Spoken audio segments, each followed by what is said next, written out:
안녕하십니까. 투자전략팀을 시황 담당하고 있는 조병현 연구원입니다. 금일 소개해드릴 자료는 제목에 나와 있는 것처럼 캐펙스 사이클과 관련된 내용입니다. 키워드 두 가지로 제시한 것이 정상화 그리고 효율성이라는 부분인데요. 제가 아시다시피 이제 화이자 쪽에서도 이제 백신과 관련된 이야기들이 나오고 있습니다. 그러면서 코로나가 이제 종식될 수 있을 것이냐. 사실 이 부분에 있어서 전망을 하기는 쉽지가 않습니다. 코로나 백신이 나온다고 해도 분명히 경제 정상화까지는 시간이 상당히 걸릴 수 있고, 지금 당장 모든 것이 해결되고 작년 2월 이전 상황으로 돌아간다, 이런 것들을 말씀드리려는 건 아닙니다만은, 적어도 어떤 경제 사이클, 전체적인 어떤 경제 사이클이라는 부분들이 코로나가 발생을 하면서 아래쪽으로 이제 수직 이동, 수평 이동을 했었던 그런 부분들이 있습니다. 다만 그런 부분들이 조금씩 정상화되는 방향으로 옮겨갈 수 있겠다라는 생각을 해볼 수 있는 국면이 도래하고 있다라고 생각을 합니다. 자, 보시게 되면은 코로나의 확진자 수 자체는 계속해서 좀 증가세를 보이고 있습니다만은, 코로나 사망률 같은 경우에는 꾸준하게 좀 낮아지는 모습들을 보여주고 있습니다.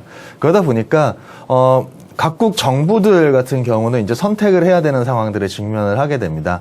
선택이라는 것이 과거처럼 이렇게 사망률이 높고 급속도로 이제 확산이 되는 그런 과정들에서는 일단은 경제 충격이 발생한다고 하더라도 확산을 좀 막아야 되는 상황들이었다라고 한다면은, 지금 같은 경우에는 처치가 많이 좀 개발이 되고 약은 없다고 하더라도 사망률이 낮아지는 모습들을 보여주면서 이제는 경제적인 충격과 코로나의 억제, 이 부분들을 약간은 좀 경중을 비교하는 그런 상황들이 되다 보니까 작년 이맘때에 나타났었던 것 같은 전역적인 어떤 경제적인 락다운 같은 것들은 진행될 가능성이 많이 낮아져 있다. 물론 유럽이나 미국 같은 경우 지금 이제 부분적인 락다운, 부분적인 경제 폐쇄에 대한 이야기들은 나오고 있지만은, 이장시와 같은 아예 전역적인 상황들이 전개되진 않을 것 같다는 기대가 가능해 보입니다. 그렇다라고 한다면은 경기 사이클이라는 부분들은 조금씩 개선되는 움직임들을 보여줄 가능성이 높다라는 생각을 해볼 수가 있을 것 같고요.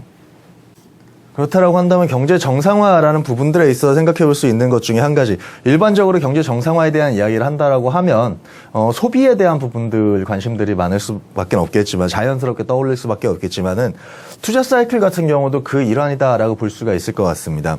이 그림을 한번 보시게 되면, 이게 2016년부터 글로벌 경기 사이클, 경기 선행지수입니다. 그리고 이거는 음영으로 나타낸 부분들은 그 BRT, 비즈니스 라운드 테이블이라고 해서 미국의 약간 정경련 같은 단체죠. 미국 대기업들 CEO들을 대상으로 해서 앞으로 캐펙스를 확대할 거냐라는 부분들에 대해서 한번 설문을 해본 결과입니다.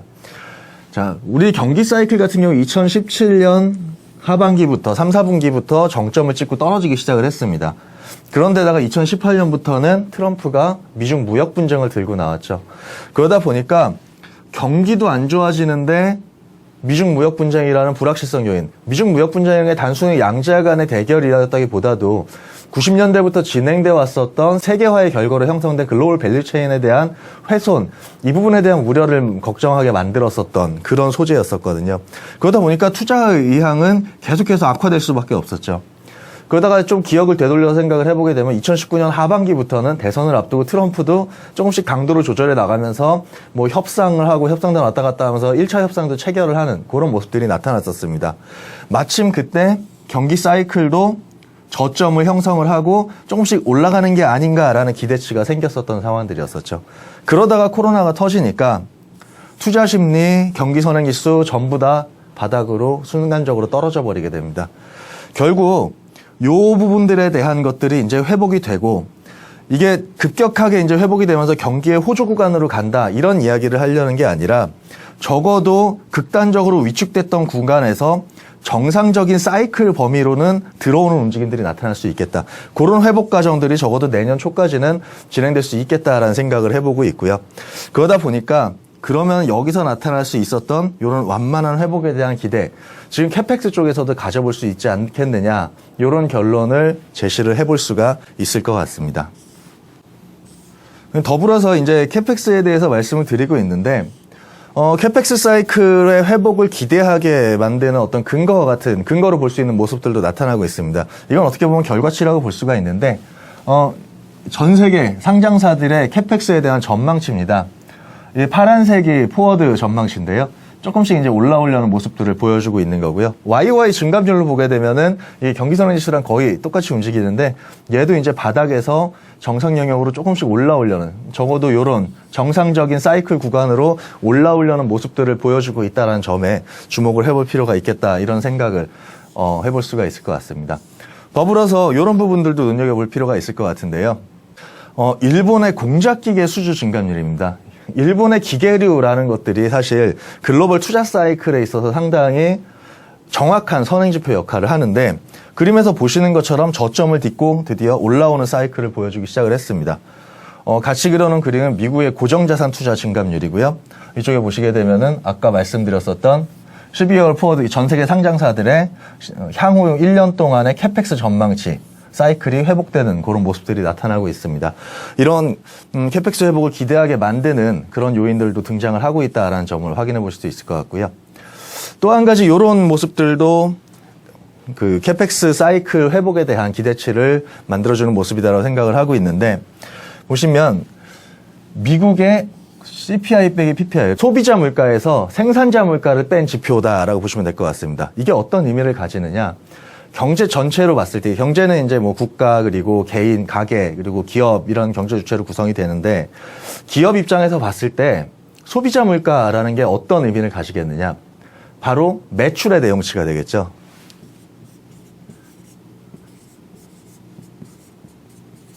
그러면 PPI는 뭘까요? 생산자 물가 지수. 매출을 만들어내는 이런 상품을 생산하는 데 들어가는 비용이 될 수가 있습니다. 그렇다고 한다면 그 스프레드, 매출에서 비용을 빼면은 우리가 흔히 얘기하는 마진이 되는 거죠. 마진이 확보가 되고 나면은 그 이후에 투자 사이클이 돌아서는 모습들 분명히 확인이 되고 있습니다. 이때 IT 버블 때였거든요. IT 버블 때 마진 확보되고 나면은 그 이후에 투자 사이클 돌아섰고, 글로벌 금융위기 때입니다. 글로벌 금융위기 때 같은 경우도 마진이 먼저 확보되고, 그리고 이것들이 안정화되는 과정에서 투자 사이클이 올라오는 이런 모습들이 나타납니다. 지금 같은 경우도 이런 마진 여건이 확보되는 그런 모습들이 나타났었다. 이런 점들 눈여겨볼 수가 있을 것 같고요. 우리나라 같은 경우도 마찬가지입니다. 우리나라 같은 경우도, 우리나라에서는 이 부분을 조금 더 직관적으로 설명할 수 있게, 이제 생산재 물가와 최종재 물가. 아까 말씀드린 것처럼 이제 최종재 물가가 CPI 역할을 한다고, 기업의 매출의 프록시라고 볼 수 있을 것 같고요. 생산재 물가가 이제 비용의 프록시라고 볼 수 있는데, 요것들을 스프레드로 한번 구해봤더니 이미 작년부터 해서 올라오는 추세였고, 이게 우리나라 설비 투자 사이클에 1년 정도 선행하는 지표다. 이것보다 올라왔던 점들을 감안을 하게 되면은 우리나라의 투자 사이클도 올해 조금 더 이어질 수 있겠다라는 생각까지 해볼 수가 있을 것 같습니다. 더불어서 이런 부분들, 마지막으로 기업들의 현금 여력, 그러니까 투자를 하려면 돈이 있어야 되는데 자금 조달 여력도 어느 정도 형성이 되어 있는 것 같습니다. 요 그림에, 왼쪽 그림에 나와 있는 것처럼 MSCI 전 세계 지수, 그리고 S&P 500 지수에 기업이 가지고 있는 주당 현금 및 현금성 자산입니다. 보시다시피 지금 2020년 요 위기 상황에서 현금성 자산의 비중이 상당히 많이 늘어나 있습니다. 그리고 요런 부분들, 글로벌 IT 버블 때, 그리고 글로벌 금융위기 때, 그리고 지금 이렇게 현금 자산이 늘어나고 나면은, 현금이 축적된 이후에는 이 자산을 계속해서 놀리는 것이 아니라 향후에 투자 활동 쪽에다가 활용하는 모습들이 나타난다. 이런 부분들까지 감안을 해보게 되면은 투자 사이클과 관련해서 회복 쪽에 대한 기대를 자극하는 모습들이 꽤 나타나고 있다라는 점을 알 수가 있을 것 같습니다. 그럼 이런 상황 하에서 어떤 투자 전략을 가져가야 되겠느냐라는 부분들을 한번 생각해 보도록 하겠습니다. 거기서 가장 직관적으로 이제 볼 수 있는 모습들은, 그럼 투자 사이클이 회복될 때 어떤 다른 가격 지표들이 연동되는 움직임들이 나타나느냐라는 부분들을 생각해 볼 수가 있을 것 같은데, 첫 번째로 아까 글로벌 투자 사이클의 프록시 중에 하나가 일본의 기계수주라고 말씀을 드렸는데, 일본의 기계수주 사이클하고 금리 사이클이 상당히 연동되는 움직임들을 보여주고 있습니다. 결국에는 금리라는 변수가 올라갈 때 수혜를 볼 수 있는 금융업종에 대한 기대치라는 부분들, 지금 생각해 볼 수 있을 만한 투자 아이디어라는 말씀을 드릴 수가 있을 것 같고요. 또 한 가지는 금속 가격입니다. 지금 캐펙스 사이클 계속 말씀드리고 있는 부분인데, 금속 가격이랑 비교를 해보시게 되면은 상당히 유사성 높은 움직임들이 나타나고 있다는 겁니다. 더불어서 여기서 얻을 수 있는 투자 아이디어는 철강 쪽에 대한 부분들 같이 한번 생각을 해볼 수 있잖아요. 가격의 어떤 유사성에 대해서 먼저 말씀을 드렸지만은 이런 부분들은 아이디어 측면에서 일단 접근을 해보실 수가 있을 것 같고요. 은행과 철강 쪽을 말씀을 드렸습니다. 철강 쪽과 금리 뭐 이런 부분들에 대해서 조금 더 부연 설명을 하자면 중국 같은 경우 지금 투자 뭐 민간 중심으로 가고 소비 중심으로 경제를 가서 옛날처럼 뭐 투자를 가지고 경제를 끌어올리는 짓은 이제는 안 할 거다. 그런 뭐 기대가 생기고 그런 방향성으로 가고 있는 거는 맞습니다만은 사실 요 그림을 한번 보시죠. 파란색 실선이 중국 고정자산 투자 증감률입니다. 그리고 까만색이 GDP 증감률이고요. 근데 보시면 과거에는 고정자산 투자 증감률이 계속 높았습니다. GDP 성장보다 높았던 거죠. 그러니까 GDP에 하방 압력이 있어도 투자를 정부가 인위적인 투자를 통해 가지고 계속 위쪽으로 잡아놓는 역할을 했었다라고 한다면은 지금은 이제 소비라든가 다른 쪽으로 포커스를 좀 바꿔가다 보니까 요것들이 이 위기 상황이 발생하기 전에 거의 그냥 비슷한 수준까지 갔습니다. 만약에 경기 하방 압력이 생기면은 투자를 가지고 조금 위쪽으로 보정시켜놓는 역할을 하고 요런 정도의 움직임을 보여줬는데 이때는 투자가 완전히 망가져 버리면서 투자가 성장률보다 훨씬 낮아진 거죠. 지금도 올라오고 있는데 적어도 경기 하방에 대해 가지고 어느 정도 받쳐놔야 되는 필요성이 있는 상황이라고 한다면은 그리고 내수에 대해 가지고 완전히 구조가 갖춰지지도 않은 상황이라고 한다면은 성장률을 깎아먹을 정도로 투자를 아래쪽에 놔두지는 않을 거다라는 생각을 해볼 수가 있을 것 같습니다. 그리고 내수 중심으로 가는데 이번에 19차 오중전에서도 얘기 나왔다시피 내수 중심으로 가는데 그 안에서는 아직까지도 도시화라든가 여러 가지 소비 구조를 만들어주기 위한 투자 활동 같은 것들, 인프라를 만들기 위한 투자 활동들이 분명히 필요하다라고 얘기를 하고 있습니다. 그렇기 때문에 이제 보시면은 지금 중국 특수목적 채권 발행에 보시면은 작년 대비해서 올해 거의 40% 가까이 늘어났거든요. 근데 이 중에서 인프라 투자도 절반 가까이 차지를 하고 있습니다. 이런 걸 보면은 이렇게까지 지나치게 낮아져 있는 투자 증가율은 조금 더 위쪽으로 올라오는 회복되는 움직임들을 보여주는 가능성들이 있다라는 생각을 해볼 수가 있을 것 같고요. 최근에 중국발 어떤 철강 가격들의 호조라든가 이런 부분들도 이제 철강 섹터 쪽에 대한 조금은 컨빅션을 가시게 만들어주는 소재가 아닌가 이렇게 생각을 해볼 수가 있을 것 같습니다. 금리 쪽에서도 한 가지 좀 보조적으로 살펴보게 되면은 백신이라는 이벤트가 기본적으로 지금 금리의 상승 요인으로 작용을 하는 그런 모습들이 등장을 하고 있습니다.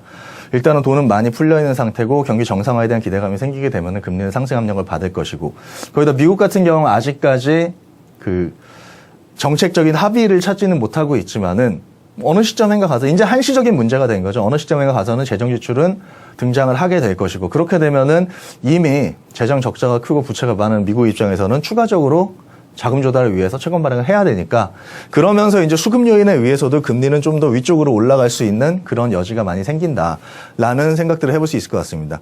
금리가 좀 더 올라간다라고 하면은 올라가는 방향성이 유지가 된다. 등락은 분명히 단기적인 등락은 이 과정에서도 등락이 상당히 심하게 나타나고 있는데 등락은 나타나겠지만 방향성이 점진적으로 위쪽으로 올라가는 흐름이다라고 한다면은 일단 금융주 쪽에 대한 관심들 가져볼 수 있을 것 같고요.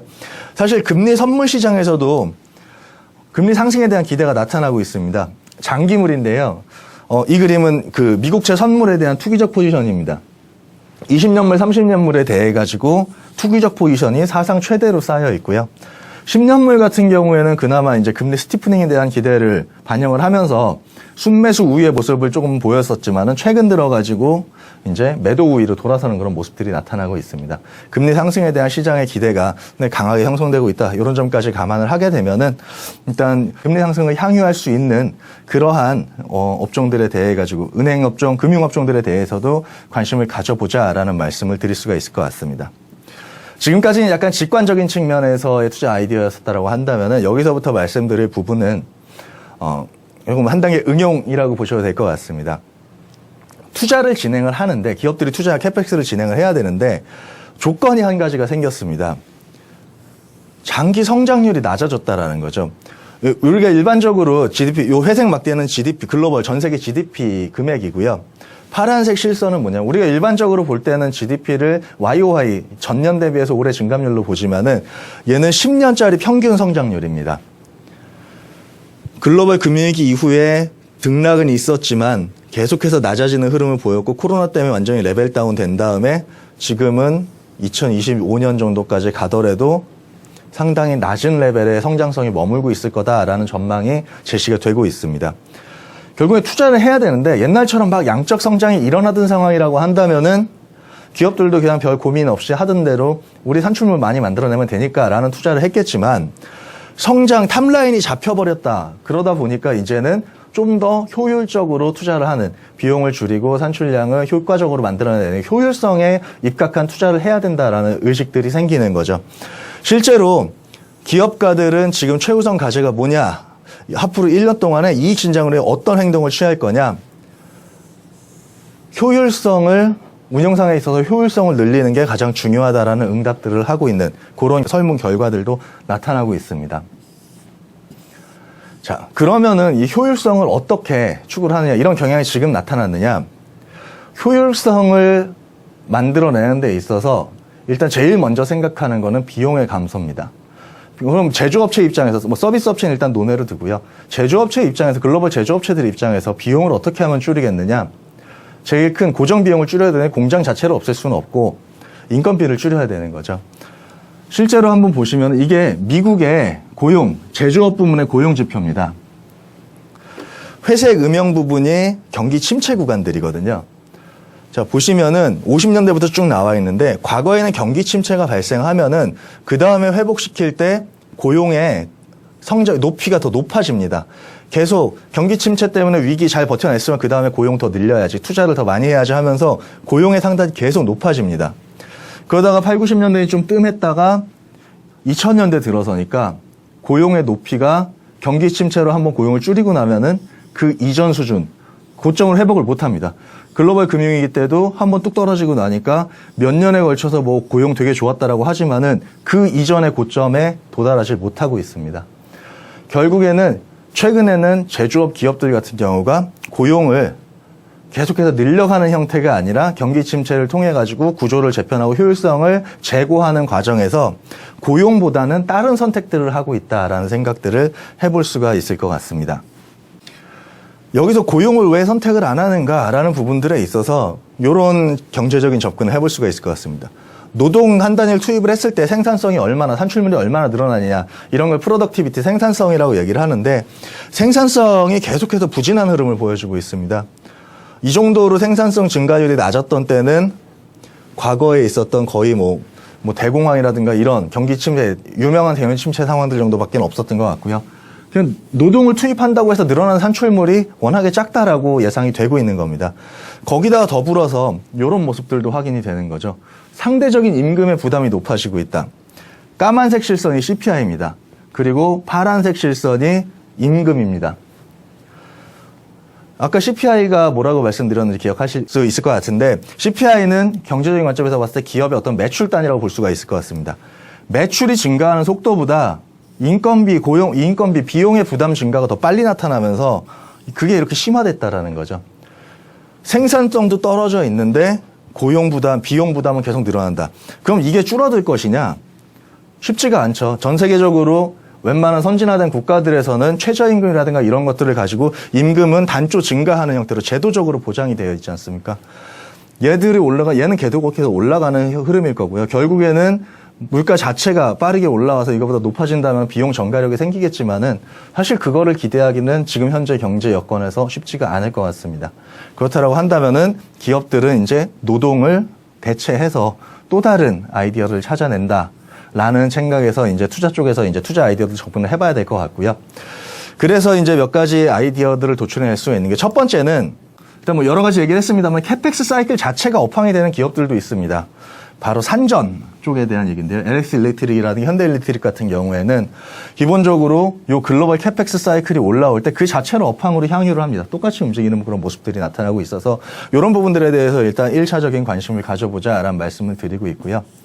두 번째로 말씀드릴 부분은 SI입니다. 기업의 투자를 담당을 하면서 그룹이나 어떤 기업의 투자를 담당을 하면서 시스템적으로라든지 아니면 효율성을 제고시켜주는데 특화되어 있는 기업들 이쪽에 대한 관심을 가져보자라는 말씀들인데요. 해외 쪽에서의 움직임을 한번 보게 되면은 이게 좀 생소하실 수도 있는데 미국에 상장되어 있는 ETF입니다. 로보 ETF라고 로봇이랑 그런 오토메이션과 관련된 기업들로 구성되어 있는 종목인데 이쪽에서 한번 보시게 되면은 S&P 500 대비해서 상대 강도 최근에 빠르게 올라오는 그런 모습들이 나타나고 있고요. 이게 경기 사이클이나 캐펙 사이클과 맞물려서 움직이는 모습들이 확인이 되고 있습니다. 그리고 실제로 캐펙 사이클과의 유사점 한번 눈으로 이제 확인하실 수가 있을 것 같고요. 여기 들어가 있는 종목들 보게 되면은 글로벌리 유명한 뭐 로봇 기업이라든지 아니면 오토메이션 기업들 많이 들어가 있습니다.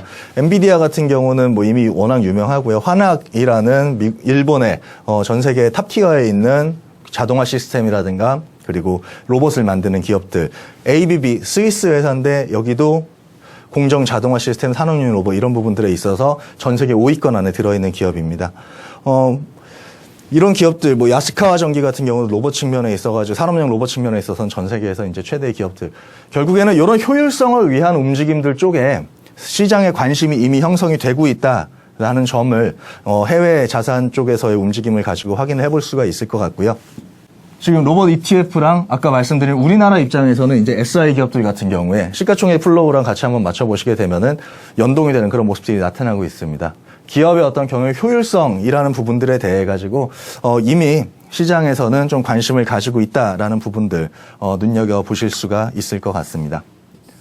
더불어서 마지막으로 한 가지 더 말씀드릴 수 있는 부분은 이런 로봇이나 오토메이션 분야. 우리나라 같은 경우는 아직 상당히 좀 미미한 분야이고 기업들 같은 경우에도 그렇게 사이즈가 크지는 않습니다. 다만 전 세계적으로 봤을 때 우리나라 같은 경우는 지금 전 세계적으로 지금 로봇의 산업이라는 자체는 계속해서 성장을 해나가고 있는 그런 모습들이고요. 증가율 같은 경우도 지금 뭐 2019년 같은 때 조금 쇼크가 나긴 했지만은 꾸준하게 10%대 이상의 성장률을 계속해서 이어가고 있는 그런 산업이다라고 볼 수가 있을 것 같습니다. 더불어서 한국 같은 경우가 로봇 메이커 쪽에서는 그렇게 두각을 드러내지 못하고 있지만은 설치랑 활용 측면에 있어서는 한국이 세계 최상위권입니다. 여기는 로봇 밀도를 한번 그려놨는데요. 노동당 10,000명 로봇 대수인데 한국, 싱가포르에 이어서 전 세계 2위고 그 이후에 있는 국가들에 비해 가지고 2배 이상 차이를 보여주고 있습니다. 거기다가 작년도 같은 경우에도 전체 설치 대수가 전 세계에서 그냥 절대 대수로도 전 세계 4위를 기록하고 있는 로봇 활용에 있어가지고는 되게 큰 시장이다라는 생각을 해볼 수 있는 모습들이 나타나고 있습니다. 그렇기 때문에 사실 우리나라 같은 경우에 이제 기업들 자체가 그렇게 큰 기업들이 많이 있지는 않습니다. 뭐 대표적인 기업이라고 한다면 이제 정부 보고서에서도 현대 로보틱스라든지 고영, 삼익 THK, 산성ENG, T로보틱스, 제우스 이런 기업들이 언급이 되고 있는데 일단은 뭐 스몰캡 쪽에 속하는 기업들이 상당히 많이 있고요. 다만 정부 같은 경우도 지금 우리나라가 로봇 자체를 많이 활용을 하고 있고 이상에서 말씀드린 것처럼 캐펙스 사이클이 저점을 통과해서 조금씩 회복되는 그런 과정들에 있고 더불어서 정부 같은 경우도 지금 목표치를 상당히 공격적으로 제시를 하면서 이런 로봇 산업을 육성하기 위해서 노력을 하고 있다. 이런 점들까지 같이 좀 감안을 해봤을 때 일단 이 분야에 대해서는 계속해서 좀 팔로우업을 하면서 관심을 가지고 연구를 해봐야 되지 않을까 이런 말씀을 드릴 수가 있을 것 같습니다. 오늘 한 말씀 정리해 드리게 되면은 일단 글로벌 캐펙스 사이클도 정상화의 관점에서 보자라는 측면의 주제를 먼저 화두를 던졌고요. 그리고 여기서 이제 생각해 볼 수 있는 투자 아이디어 측면에서 봤을 때는 캐펙스 사이클 연동되는 금리라든가 원자재 가격들을 활용해서 금융주 그리고 철강업종 쪽에 대한 관심 그리고 캐펙스 사이클 자체를 향유할 수 있고 최근의 효율성에 대한 기대치가 높아지고 있다라는 측면에서 봤을 때 산전 그리고 SI 업종들에 대한 관심들까지 말씀을 드려볼 수가 있을 것 같습니다. 마지막으로 로보틱스 오토메이션 쪽에 대한 그 테마 쪽에 대한 아이디어도 올해 한번 연구를 해보면 좋지 않을까 이렇게 제언을 드려볼 수가 있을 것 같습니다. 이상으로 금일 준비한 자료 발표를 마치도록 하겠습니다. 감사합니다.